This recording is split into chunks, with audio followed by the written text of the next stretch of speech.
Petře, porážka v prodloužení 6 vteřin před koncem, asi to hodně bolí, že? Boli to, určite to boli, hlavne po tom priebehu. Všetci videli, že sme dominovali celý zápas a mali sme spústu šancí. To jednoducho proste asi zákonite musí prísť trest. Ale je to škoda, mrzí nás toho, sme drali celý zápas, stalo nás to sily a máme z toho v úvodzovkách len bod. Určite sme chceli a mali sme naviac. Yes. Hrálo se v obrovském tempu, souhlasí, že to třeba bylo jedno z nejvíc zápasů, kde bylo to největší tempo? Tempo bolo, ale to myslím, že boli všetky derby zápasy, aspoň si pamätám ten posledný v Pardubiciach, tu bolo takisto, sme tam viedli, ale to tempo proste sa neznižovalo a domáci to vtedy zdramatizovali a dneska to isté, proste v tejto atmosfére to nejde inak. Pro tebe to bylo ještě emotivní tím, že ti fanoušci popřáli, nebo spíše dítěti narozené v sobotu popřáli hodně zdraví a štěstí. Jak si to vnímal? No, to bola husina, ešte teraz mám. Bolo to krásne, ja som to vôbec nečakal a fakt ako ja som potom si dal dole helmu po zápase smerom k ním a som im za to poďakoval, lebo fakt ma tým dostali a bolo to krásne a snáď mi to niekto odfotí, že si to nechám na veky. No. Byl to nejemotivnější zápas pro tebe, když to takhle se na to podíváme?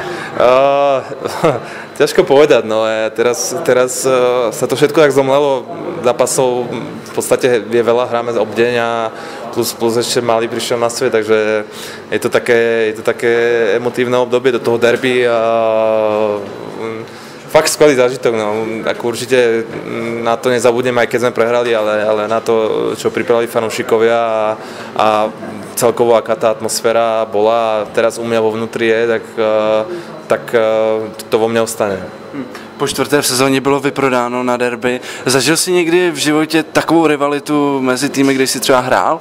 A ja som zažil v podstate, keď som hral v Bystrici, tak tam je zvolen asi nejakých, keď sa nemýlim, 19 km, takže tam to bolo obdobné a tie derby proste boli divoké, ale myslím si, že toto určite prečilo a som neveril, že derby zápas môže byť ešte vybičovanejší, jak bol tam, ale to vidíme tu, že proste fakt tí ľudia, ja neviem, proste to raz zažiť, no, treba byť na tom ľade a vnímať ten tlak z tých tribún, čo ide, tú energiu, fantázia.